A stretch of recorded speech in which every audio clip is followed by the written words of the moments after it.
Ladies and gentleman, अस्सलाम वालेकुम। उम्मीद है तमाम अहबाब बखैर वफियत होंगे।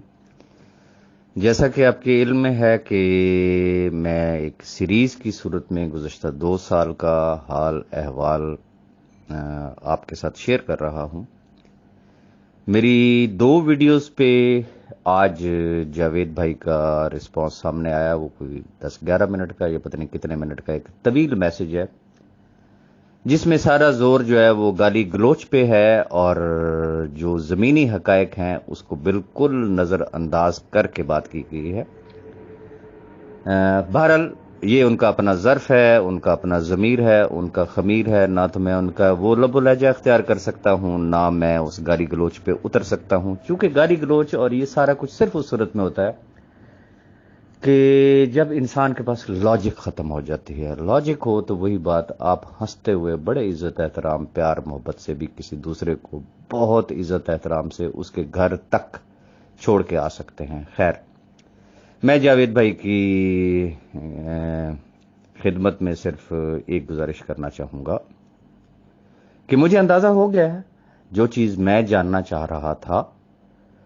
अब क्या बैकग्राउंड है, आप क्यों जरीना खान और उनके बच्चों को और बाकी लोगों को बचाना चाह रहे हैं, ये आप बेहतर जानते हैं और रब बेहतर जानता है, चूंकि दिलों का हाल तो रब बेहतर जानता है। लेकिन जो आपके पास नॉलेज है, इसका मतलब ये है कि वो जिसे कहते हैं ना कि वो अनजान का पता नहीं क्या करना और पता नहीं किस चीज का नुकसान।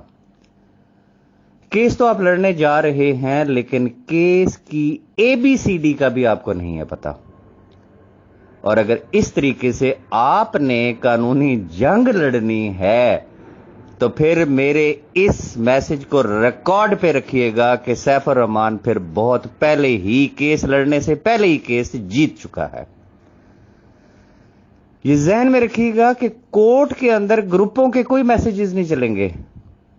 ये जो ग्रुपों के अंदर जो होती है ना चैंपियनशिप, ये वहां किसी खातिर में नहीं लाई जाती। कानून हमेशा एविडेंस देखता है, रिकॉर्ड की बुनियाद पे हमेशा फैसले किए जाते हैं, एनालाइज किया जाता है, जजमेंट्स जो आती हैं। रिकॉर्ड क्या कहता है, जिस तरफ आप आना ही नहीं चाह रहे, पहले तो मैं जरा एक्टिवेशन फीस की तरफ आना चाहूंगा।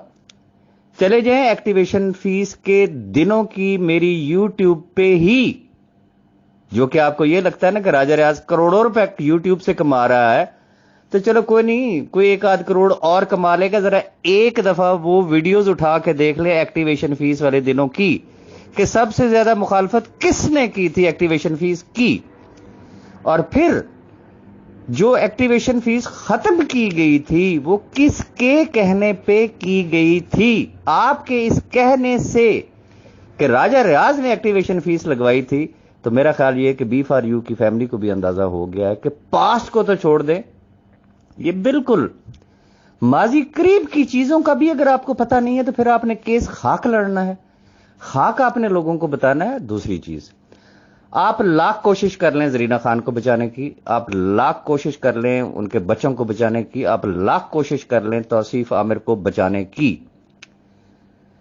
मैं आपसे सिर्फ एक सवाल पूछना चाह रहा हूं कि 2017 और 2018 में क्या सैफ रहमान नियाजी पाकिस्तान में था?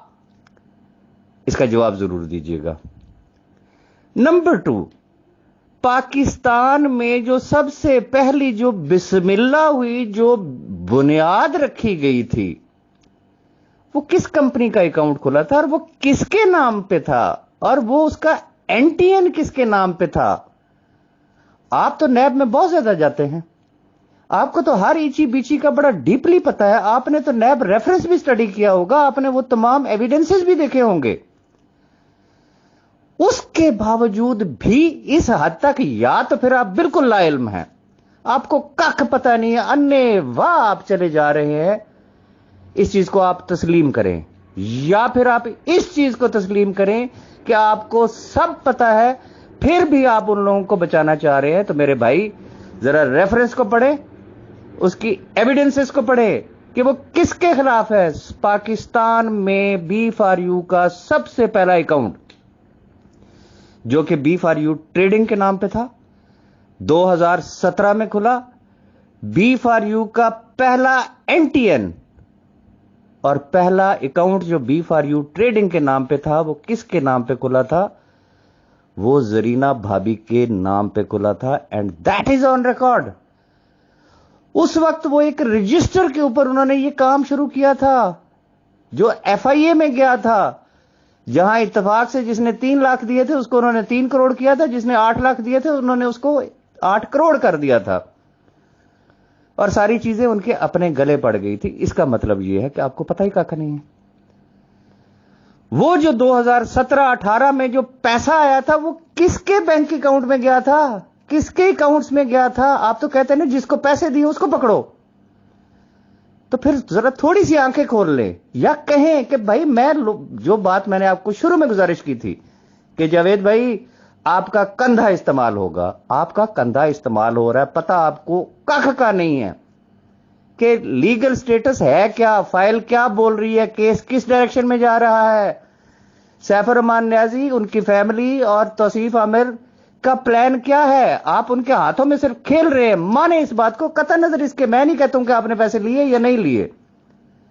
आखिर कोई तो ऐसी मजबूरी है ना कि आप उनका नाम तक लेना पसंद नहीं कर रहे। इतना सख्त रिएक्शन कि हम सिर्फ सैफुर रहमान को जानते हैं। इसका मतलब यह है कि केस को खराब पहले दिन से ही कर दिया गया। अगर आप नहीं जाके वहां पे केस लड़ना है कोर्ट के अंदर, तो फिर लिख के रख लें, सैफुर रहमान न्याजी आपके कोर्ट जाने से पहले जीत चुका है। आगे चलना चाहूंगा। ये तो सिर्फ जरीना खान की मैंने बात की। अब आगे आ जाए। अल्फा एडवर्टाइजिंग, जिसमें अरबों रुपया गया, ऐस वरियास जिसमें अरबों रुपया गया, ये अकाउंट किसके नाम पे है? मैं फिर वही कहूंगा कि नैब रेफरेंस खोले, उसकी एविडेंस निकाले। नैब क्या कहता है? ये सारा पैसा अहमद के अकाउंट में गया है। आगे आ जाए। B4U सॉफ्ट, एग्रोजिम, परफेक्ट मुदारबा, ये तो अभी मैंने सिर्फ चंद अकाउंट्स आपको गिनवाए हैं ना। कितने हैं पता नहीं, 54 है या 56 अकाउंट्स हैं। इंशाल्लाह मैं आपको सारे बैंकों की डिटेल्स दूंगा। अगर काम करना है तो फिर जरा होमवर्क करके करें। अन्नेवाह मत चलें, हवाई फायरिंग मत करें, हवा में डांगे मत चलाएं। ये B4U सॉफ्ट, एग्रोजिम, परफेक्ट मुदारबा वगैरह वगैरह, ये जितने अकाउंट्स हैं ये मिस्टर तौसीफ आमिर के नाम पे है। नैब कहता है कि अरबों रुपए इन्होंने लिए हैं, सैफुर रहमान न्याजी ने नहीं लिए हैं। अब भी अगर आप उनको बचाना चाहते हैं तो यू आर मोस्ट वेलकम। करें केस को खराब, करें प्रोटेक्ट, अन्नेवाह चले बगैर कुछ सोचे समझे कि जी जो किया है वो सैफुर रहमान न्याजी ने किया है। हम तो सिर्फ सैफुर रहमान न्याजी को जानते हैं। जाए फिर ये कर ले, और रिगार्डिंग एक्टिवेशन फीस तकलीफ कर ले, जरा मेरी उस दौर की वीडियोस उठा के देख ले। और सबसे इंपॉर्टेंट चीज, आजकल तो आपके दस्ते रास्त है, आपके बड़े करीबी दोस्त है शाह फैसल भाई। जिस दिन ये एक्टिवेशन फीस का डिसीजन हुआ था उनसे हलफ लेके पूछिएगा, और वो जो 70-72 जो लीडर्स वहां पे मौजूद थे उनसे हलफ लेके पूछिएगा कि क्या राजा रियाज उस मीटिंग में भी मौजूद था, उस फैसले में भी मौजूद था। राजा रियाज को तो उस मीटिंग में गालियां दी गई थी। राजा रियाज ने इस फैसले की मुखालफत की थी, वो आज भी रिकॉर्ड पे मौजूद है। कौम को इस हद तक, लोगों को इस हद तक बेवकूफ मत बनाएं। अगर एक शख्स बेवकूफ होगा तो लाखों लोग उसकी बेवकूफी की वजह से बेवकूफ नहीं बनेंगे। बाकी मैं इंशाल्लाह, जो मेरी एक सीरीज चल रही है वीडियोस की, वो इंशाल्लाह कंटिन्यू रहेगी और मैं हकायक को सामने लाता रहूंगा। बाकी आप लोगों की मर्जी है, जिस तरीके से मर्जी आप केस को चलाएं। जीते तो ये फतह का सेहरा आपके गले में होगा, अगर हारे तो इस हारने का सेहरा भी आप ही के गले में होगा, और इन लाखों लोगों की बददुआएं भी आप ही के गले में होंगी। ये ज़हन में रखिएगा। Thank you very much.